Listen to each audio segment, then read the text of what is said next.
Hello, in this video I'm gonna show you how to put an SD card into your Insta360 GO Ultra.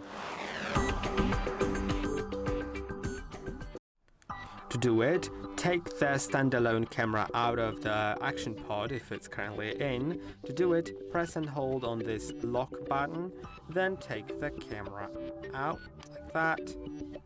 And now you can simply find the door on your camera, these door, and slide them up like that. They're gonna open themselves, and now press I already have a SIM card, an SD card in, so I'm gonna take it out. Now to put it in, I need to make sure that the logo of the SD card is facing the front of the camera like that. Then put it in until it clicks. Right? To take it out, click on it again and just slide it out.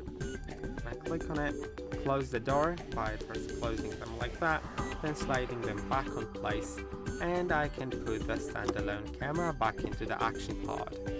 I hope that this video was helpful. Don't forget to like and subscribe, and I'll see you in the next one.